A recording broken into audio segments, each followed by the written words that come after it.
Sungguh-sungguh Allah sangat ridho ketika seorang hamba itu makan ketika sesuap nasi dia muji Allah, ketika minum seteguk nasi dia muji Allah. Itu kalau orang diridhoni Allah itu wali betul. Itu untuk jadi wali itu gampang, kamu makan ridho, kamu ninjak buminya Allah ridho seneng, kamu hidup keseharian aman seneng. Nah ini supaya sampean kita semua ngaji betapa panduan Rasulullah untuk menggapai ridho Allah itu banyak yang keseharian sekali.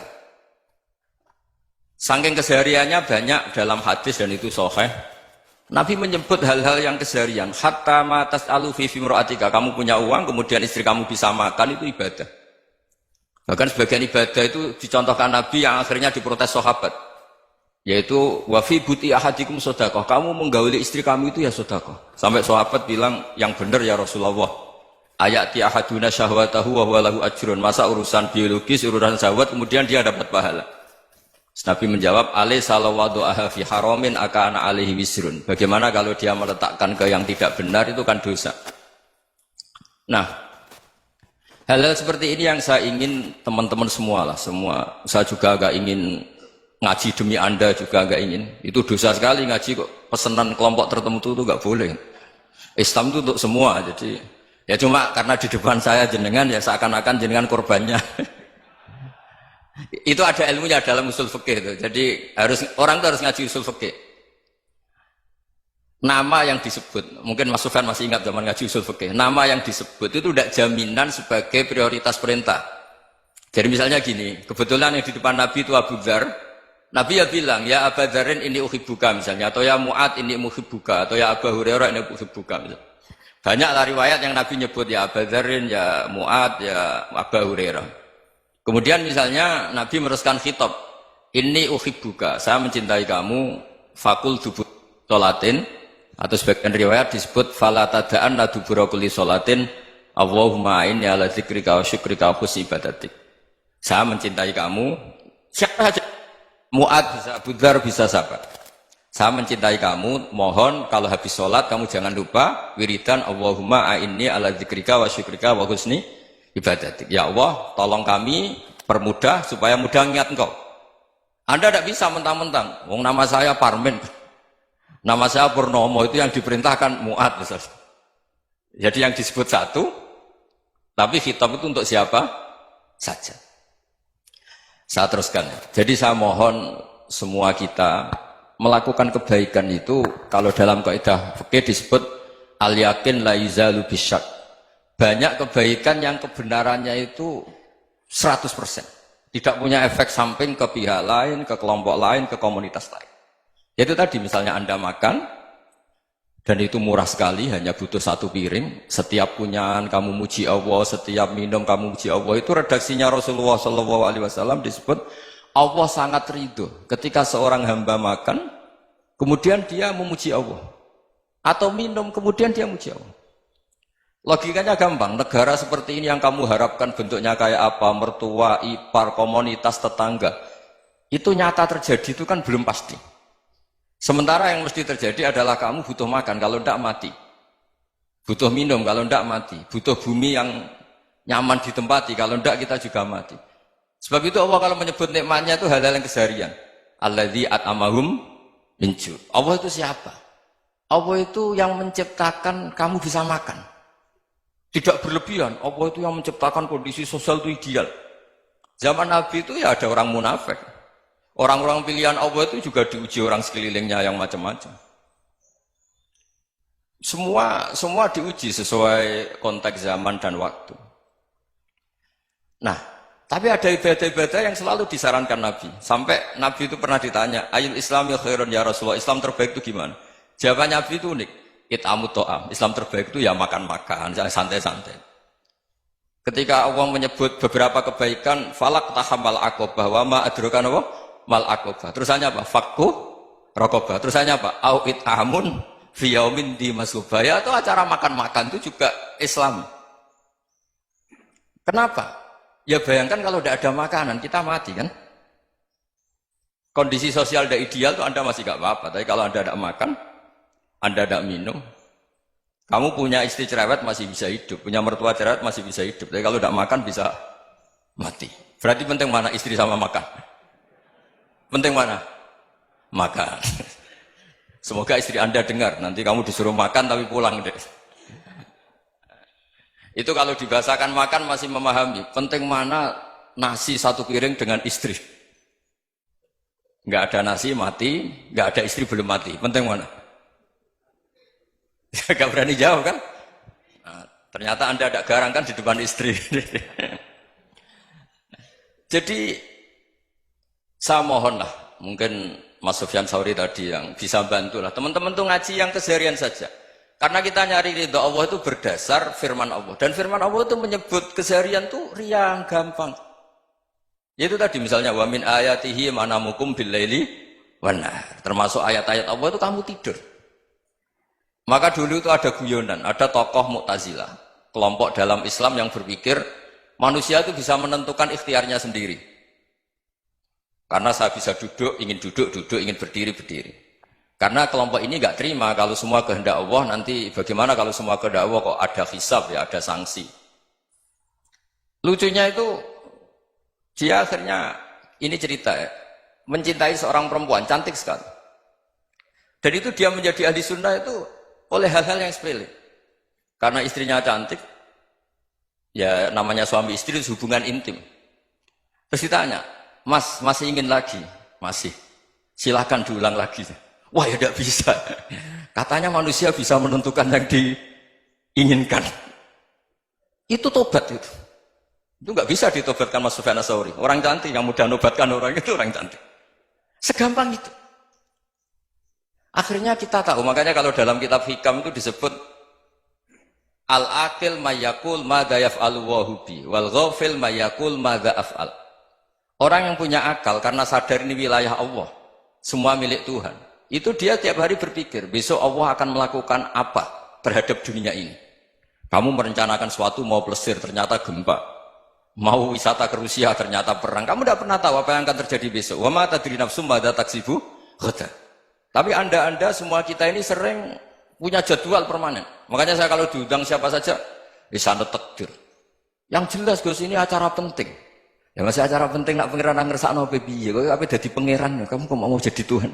Itu kadang ya kiai. Penting Gus acara ini jenengan harus memastikan bisa.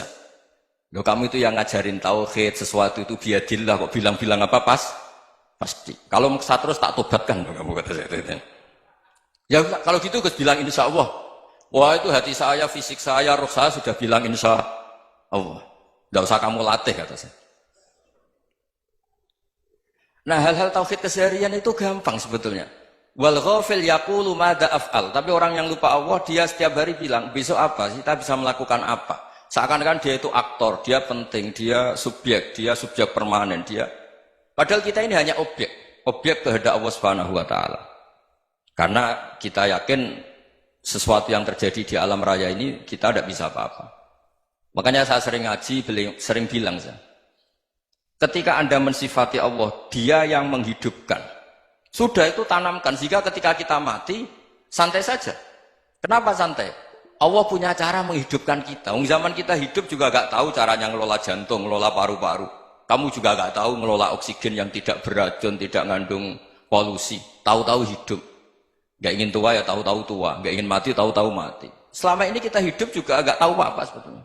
Hanya gaya tok, punya jadwal, punya planning. Kalau kamu bisa menentukan pilihan Anda, pasti Anda istrinya cantik, 4 neriman semua, kona'ah semua. Nyatanya enggak kan? Ada 1 jelek, cerewet. Oh itu kan, nyatanya enggak bisa apa-apa Anda kan? Dan kamu bawa mati lagi. Itu kan.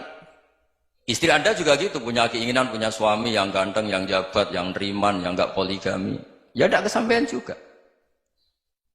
Kalau kita ngitung tingkat kegagalan kita itu gagal terus. Ya kan? Nah, terus ingat Allah. Madza yaf'alu wa bi. Orang yang punya akal selalu berpikir Allah itu menghendaki apa terhadap saya. Lalu sama-sama orang melihat orang yang serius, itu kata Anda itu pemikir berat, serius, senang punya tokoh yang merengut karena kamu anggap serius. Tapi sebagian orang anggap orang yang serius itu wong merengut, wong masam, wong muka kok ditekuk. Jadi sama Itu hati, ya muqallibal qulub tsabbit qalbi ala dini. Karena kita nggak tahu cara berpikir kita tentang orang lain, tentang sekeliling kita. Misalnya kita orang baik yang jenis ngurmat fakir miskin. Ada orang bangun masjid mewah itu janggal. Apa artinya masjid mewah kalau banyak orang kelaparan? Tapi kalau yang jenis pendidikan, apa artinya masjid mewah kalau tidak bisa ngaji? Nanti yang jenis infrastruktur, apa artinya ini kalau semuanya punya sudut pandang yang berbeda-beda. Dan Islam mengapresiasi semua kebaikan. Tapi katakan semua kebaikan itu adalah kehendak Allah Subhanahu wa taala. Karena apapun baik Anda itu pakai fasilitas yang diberikan oleh Allah Subhanahu wa taala. Sehingga ini yang disebut qulillah tsumadarhum fi khawdihim yal'abun. Ya kembali tadi ke tema-tema bahwa keseharian Anda ini sudah Islami. Saat Anda tidak bisa melakukan apa saja. Saya sering ada jenazah, biasanya kalau tetangga meninggal saya sering disuruh ngelepas. Saya bilang orang ini baik karena sering ngelamun di rumah, sering nganggur di rumah. Ditanya sama anaknya, kenapa Gus nganggur baik? Ya kalau dia nganggur artinya juga agak berbuat sesuatu yang maksiat kan? Ya kan? Orang nganggur di rumahnya ya tidak bunuh orang, tidak maling, tidak korupsi, ya namanya nganggur di rumah. Lah cuma istri cara pandang nganggur gak menghasilkan uang itu. Tapi juga gak menghasilkan kriminal kan? Jadi sebenarnya Islam itu, makanya kalau sampai ngaji usul fikih itu ada kitab usul fikih namanya Lubul Usul, itu terkenal sekali di pesantren itu. Itu kalau ngapresiasi keseharian itu luar biasa. Izma min mubahin illa wa yatahaqququ bihi tarku haramimma. Karena keseharian yang mubah saat Anda lakukan itu ada kehebatan yang luar biasa, yaitu meninggalkan haram. Makanya dulu banyak orang-orang alim ketemu temannya itu guyon sampai semalaman. Itu biasanya yang semangat Islam itu, kiai kok tidak tahajud, kiai kok tidak witir. Orang yang sedang mapan uangnya banyak, malam itu tidak kelayaban itu sudah luar biasa. Melawan nafsu supaya tidak maksiat itu sudah luar biasa. Supaya lupa guyon sama temannya semalaman sampai subuh. Gejolak-gejolokan mengenang zaman miskin, zaman kuliah nggak jelas, zaman apa. Melihatnya jangan takut tahajud. Seperti ini meninggalkan tahajud, tapi meninggalnya ini talkul muharramat. Jadi kayak apa hebatnya? Sehingga Imam Ghazali punya riwayat yang agak unik. Hatta takuna ibadatu akhiri hadil ummah iku an-naum.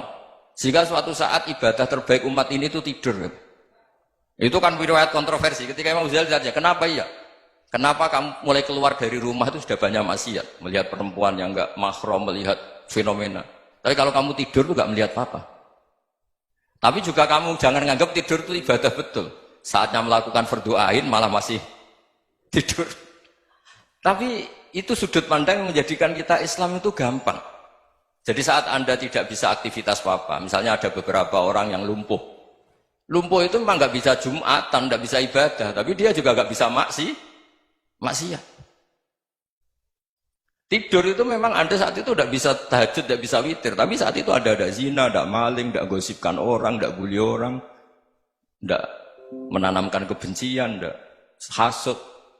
Sehingga tidur menurut Allah Ta'ala wa min ayatihi manamukum billaili apa? Wan-nahar. Karena di tidur itu selain ada unsur istirahat, jaga kestamina, juga ada unsur meninggalkan beberapa keburukan. Nah saya mohon ibadah yang keseharian ini kita jaga.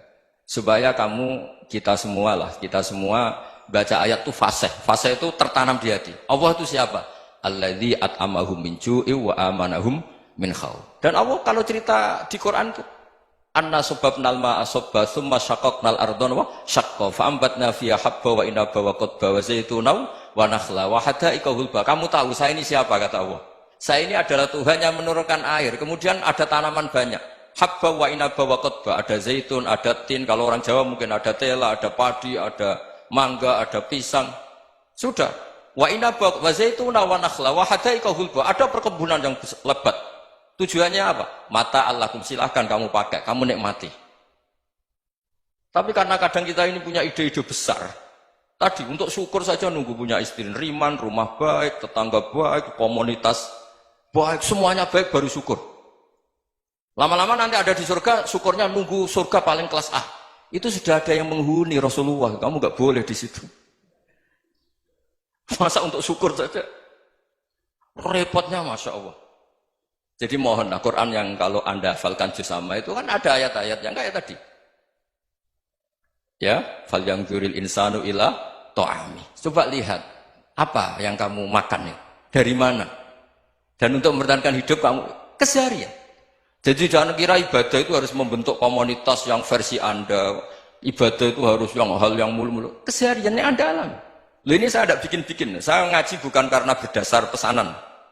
Itu ayat yang saya baca kan betul ada ayatnya kan. Fal yang dzuril insanu ila ta'amih anna sobabnal ma'a sobba thumma syaqaqnal ardo syaqqa fa ambasna fiha habba wa inaba wa qadba wa zaituna wa nakhla wa hadaika ghulba. Terusannya apa? Mata'al lakum, silakan kamu nikmati. Mata itu silakan kamu nikmati. Ya kayak sampean dikasih hidangan ya makan. Ya sudah makan, habis makan ya minum, habis itu ngantuk ya tidur. Ya sudah normal-normal saja. Kayak apa indahnya Islam? Tapi Anda mencari Islam yang gimana lagi? Nah itu yang diajarkan guru-guru kita, diajarkan sanad kita sampai Wali Songo, sampai Rasulullah SAW. Bahwa pada akhirnya ada jihad, ada perang. Itu dulu memang perang, bukan membunuh. Beda. Dulu kita dijajah Belanda ya perang, dan itu normal karena kita dijajah. Jadi ketika orang lain ingin baik sama kita, wa in ahadum minal musyrikin astajaruka ya fajirhu hatta yasma'a kalam Allah. Kalau mereka ingin baik ya kita baik. Makanya ada istilah musta'man, mu'ahad. Kalau mereka ingin damai, berdampingan dengan kemajmukan ya itu yang lebih baik. Karena memang Islam menghormati proses perdamaian. Wa in janahu nawal lisalmi ya fajnah lah. Kalau ingin damai ya kita harus damai.